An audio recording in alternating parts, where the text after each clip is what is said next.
Thank you. Thank you, Mr. Chairman.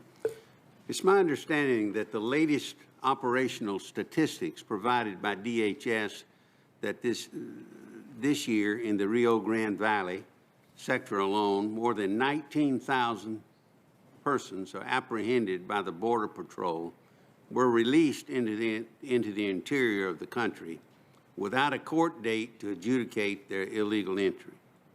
Even under the Obama administration's catch and release policy, illegal crossers were given a notice to appear before a judge.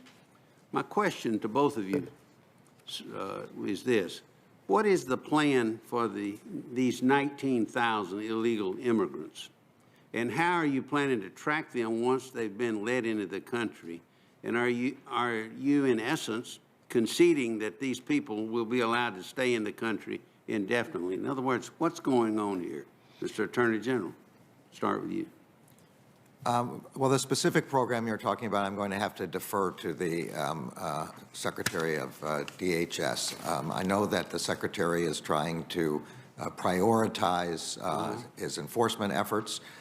Resources are limited, and the most important thing is to remove those who are a danger to national security and a danger to the public safety.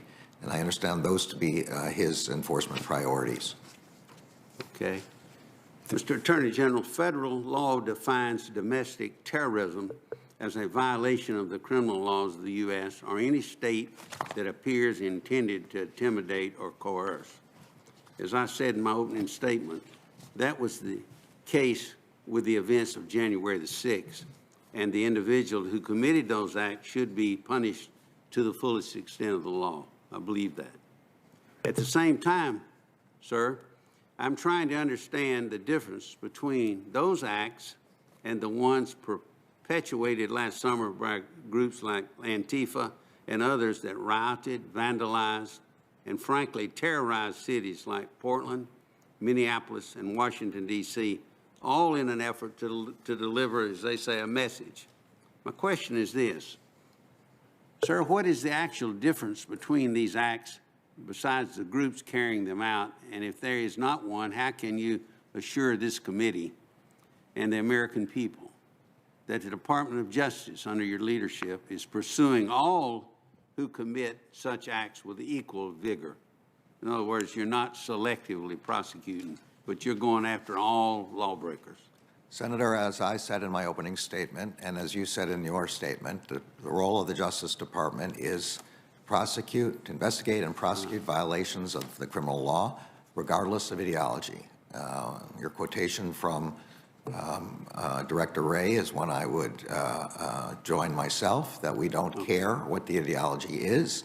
Violations of law are pursued and are prosecuted.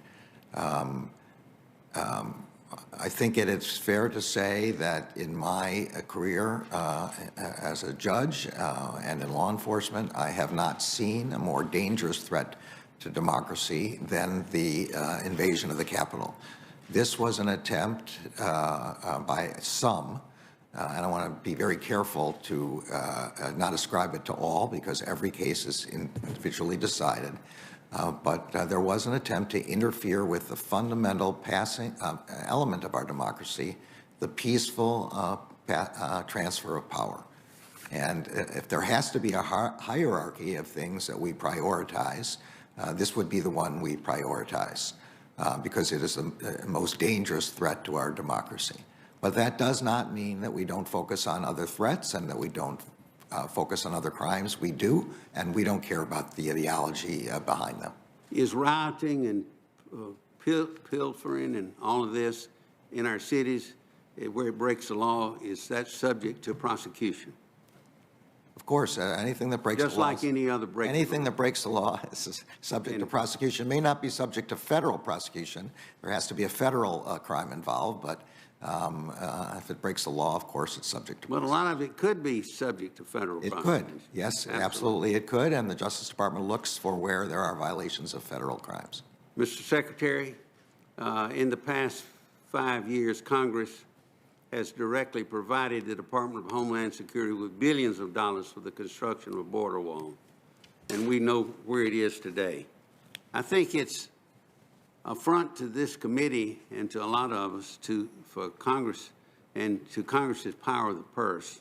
But worse, it makes the work of our dedicated Border Patrol agents more difficult and more dangerous on what's been going on there. I think these agents must stand constant guard by incomplete sections of the border wall, which now serves as funnels for illegal immigrants, human trafficking, and drug smuggling. You know, I think the dynamics there are straining the resources of our Border Patrol under your leadership. Mr. Secretary, what is your plan, if you have one, to relieve Border Patrol agents from guarding gaps that remain in the wall due to this administration's refusal to finish construction that was near completion and abruptly halted in January? And are you planning to turn on the gates incomplete section of the border wall that's finished so your agents can safely patrol the other areas of responsibility? In other words, what's going on there? Vice Chairman Shelby, we are dedicated to securing our border. That is one of our most significant priorities, and we have a multifaceted approach to that critical mission. Let me say, if I can, for just one moment, you mentioned traffickers and human smuggling organizations. We are very focused on combating their efforts to cause damage in our country. And in fact, just over the past few weeks, we launched Operation Sentinel to increase our resources and dedication of efforts to combat human smugglers and traffickers in every way possible. The border is most secure when we take a multifaceted approach where we not only rely exclusively on the physical barrier, but we have physical barriers, the use of technology, and a focus on innovation to make sure that we're harnessing the most recent technological innovations to secure our border, and of course, the brave men and women of the United States Border Patrol. It's that multi-faceted approach that delivers the greatest security to our border. Thank you, and we'll turn to Senator Durbin. Thanks, Mr. Who's Chairman. also the chair of the Senate Judiciary Committee and is deeply involved in these issues. Thanks, Mr. Chairman. Attorney General, you've identified the dilemma of democracy, where we state unequivocally you can believe what you care to believe. That's your right in this country, this free country.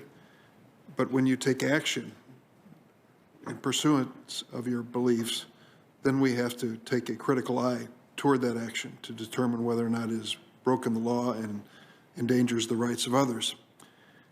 During the January 6th insurrection, New York Police Department Officer Thomas Webster has been charged with assaulting a D.C. Metropolitan Police Department officer during the attack.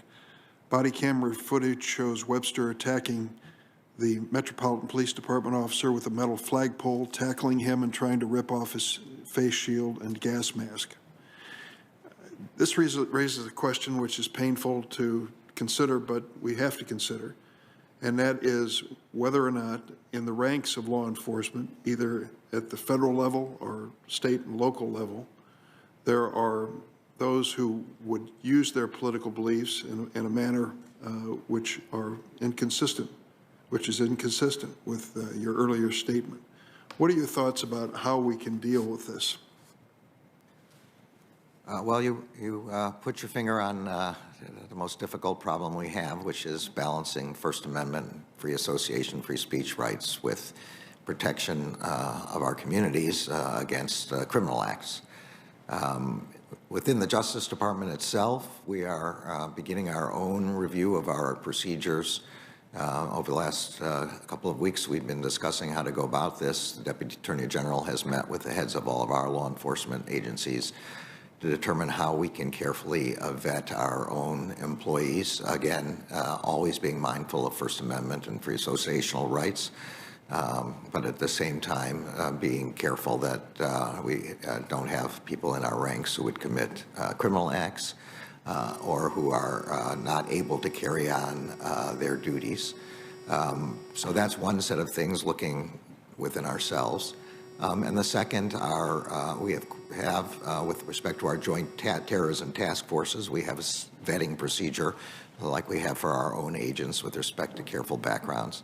But with respect to law enforcement of the local and state level, this would require using some of our grant money for the purpose of incentivizing anti-domestic violent extremist training, people, so that law enforcement is aware what to look for and of how to go about the kind of training necessary to make sure that people who are involved in it are excluded from the ranks.